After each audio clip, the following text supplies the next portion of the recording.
right, now we did some thoracic stretches, we did some hip stretches, but we always want to stabilize the low back. There's lots of research out there, but the guy that we like to follow is Stuart McGill. He's done a lot of research on the low back, and his top exercises for low back are, I'll show you here. We're gonna do the pelvic tilt. Okay, so the pelvic tilt, trying to use your abs and flatten your back. And we're gonna hold that for 60 seconds and relax. Okay, 60 seconds and relax. We're gonna do 3 to 5, work your way up to 10. Okay. The next one is to strengthen your glutes. And a lot of times you see this, people do the bridges incorrectly. I'm gonna show you the right way to do the bridge. What you wanna do is you can be on your heels if you want, and you're gonna tighten up your tummy, tighten up your glutes, and you're gonna drive your knees forward. As you drive your knees forward, you're gonna get a little bit of quads, but you're gonna get a lot of glute. And what it does is it takes the hamstrings out.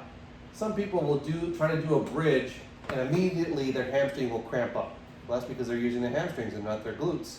Or their back will hurt. That's because they're using their rectus spinae.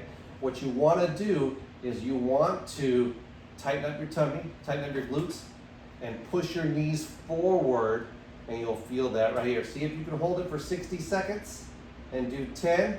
If you can, then you can do a single leg bridge. Okay? And try to hold that for 60 seconds and then come back. You shouldn't feel it in your hamstring. You should feel it in your glutes if you're doing it correctly.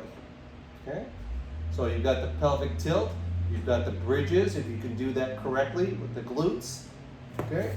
Now, the bird dog is another favorite of Stuart McGill. So that's where you're on your hands and knees.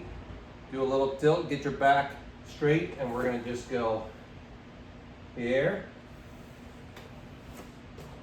and here. Okay, try to do 10 on each side, keeping it as straight as possible. That's the bird dog. And the last one for obliques is the side plank. You can start off with your knees bent and drive, come forward like this, and try to do 10 of these. Okay, if you're stronger than I am, then you'll get, and you'll go here. If you're fancy, you can start